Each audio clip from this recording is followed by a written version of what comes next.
మనం ఏదైనా క్రియేట్ చేసినప్పుడు అది ఒక కథ కావచ్చు, ఒక పాట లేదా చిన్న కోడ్ లైన్ కూడా దానిని కాపాడే రూల్స్ గురించి తెలుసుకోవడం చాలా ముఖ్యం కదా. సో ఈరోజు మనం ఇండియా కాపీరైట్ యాక్ట్ 1957 గురించి చాలా సింపుల్గా మాట్లాడుకుందాం.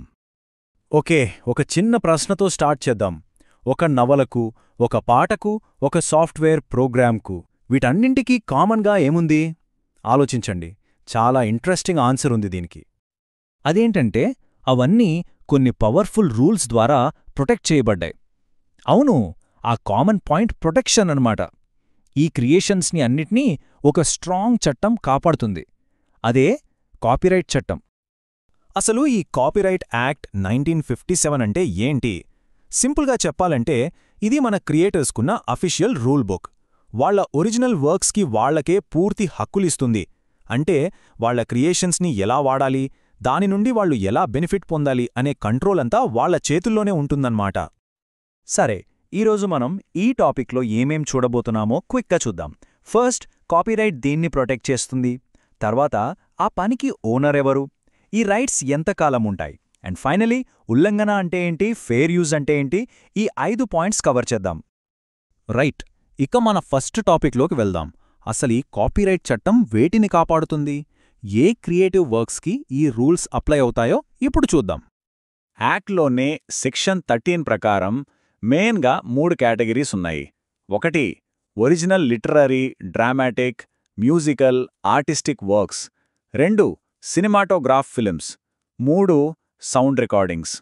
ఇక్కడున్న అసలు విషయమేంటంటే ఈ ప్రొటెక్షన్ ఆటోమేటిక్గా వచ్చేస్తుంది. అంటే మీరొక బుక్ రాసినా, ఒక పాట కంపోజ్ చేసినా ఆ మూమెంట్ నుంచే అది ప్రొటెక్ట్ అవుతుంది. దీనికి రిజిస్ట్రేషన్ కంపల్సరీ కాదు, కానీ ఫ్యూచర్లో లీగల్గా మీ హక్కులను ప్రూవ్ చేసుకోవడానికి చాలా హెల్ప్ అవుతుంది. సరే, కాపీరైట్ అంటే వేరే వాళ్ళు కాపీ కొట్టకుండా ఆపడం మాత్రమేనా? కాదు, అంతకంటే చాలా ఎక్కువే ఉంది.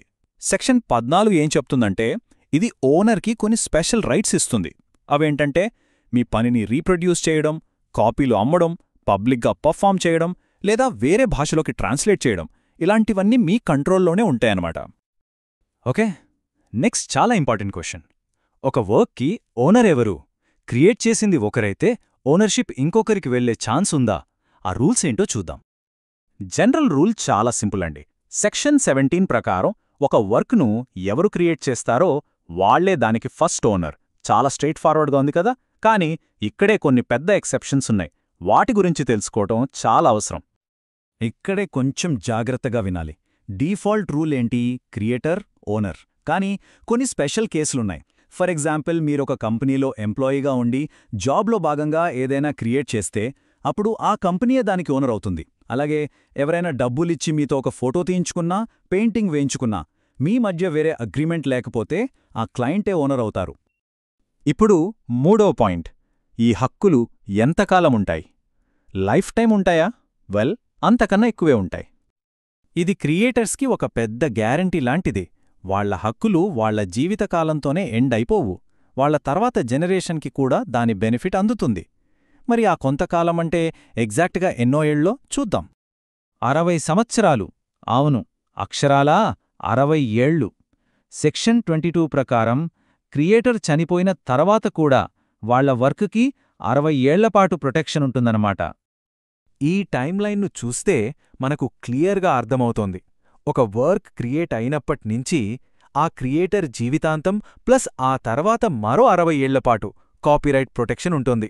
అంటే క్రియేటర్స్ పనికి తరతరాల విలువ దక్కుతుంది. రైట్, ఇక 4వ భాగానికి వచ్చేసాం. Infringement versus fair dealing. అంటే ఒకరి హక్కు ఎక్కడ మొదలవుతుంది, ఇంకొకరి ఫ్రీడమ్ ఎక్కడ ఎండ్ అవుతుంది? ఈ బ్యాలెన్స్ ఏంటో ఇప్పుడు చూద్దాం. సెక్షన్ 51 ప్రకారం కాపీరైట్ ఇన్ఫ్రింజ్మెంట్ అంటే చాలా సింపుల్.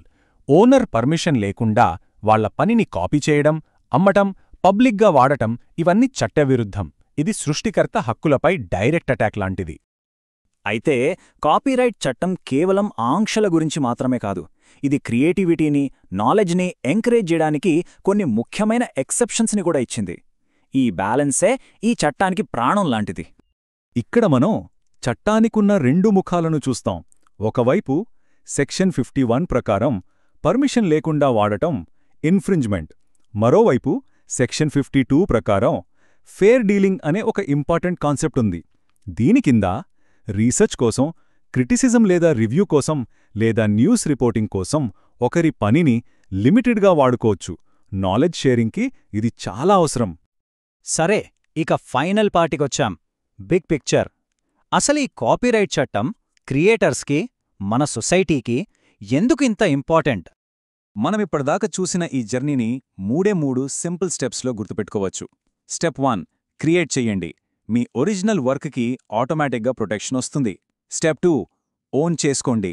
జనరల్గా మీరే ఓనర్, అది వర్క్ ఫర్ హైర్ కాకపోతే. స్టెప్ 3, ప్రొటెక్ట్ చెయ్యండి. మీ హక్కులు లైఫ్ టైం ప్లస్ 60 years ఉంటాయి. కానీ అదే సమయంలో పబ్లిక్ మంచి కోసం ఫేర్ యూస్కి కూడా స్కోప్ ఉంటుంది. సో ఫైనల్గా మనం అర్థం చేసుకోవాల్సిందేంటంటే, ఈ కాపీరైట్ యాక్టు 1957 అనేది ఒక బ్యాలెన్సింగ్ సిస్టమ్. ఇది ఒకవైపు క్రియేటర్స్ హక్కులను కాపాడుతుంది, మరోవైపు పబ్లిక్ ఆ క్రియేటివ్ వర్క్స్ను వాడుకుని వాటి ఆధారంగా కొత్తవి సృష్టించేందుకు వీలు కల్పిస్తుంది. ఇది క్రియేటర్కి, సొసైటీకి మధ్య ఒక అగ్రీమెంట్ లాంటిది. ఈ డిస్కషన్ని ఒక ఆలోచింపజేసే ప్రశ్నతో ముగిద్దాం. మనమిప్పుడు AI డిజిటల్ మీడియా యుగంలో ఉన్నాం. మరి ఆర్టిఫిషియల్ ఇంటెలిజెన్స్ దానంతట అదే కంటెంట్ క్రియేట్ చేస్తున్న ఈ రోజుల్లో అసలు ఆథర్, క్రియేషన్ అన్న పదాలకు అర్థమేంటి? వాటిని మనం ఎలా చూడాలి?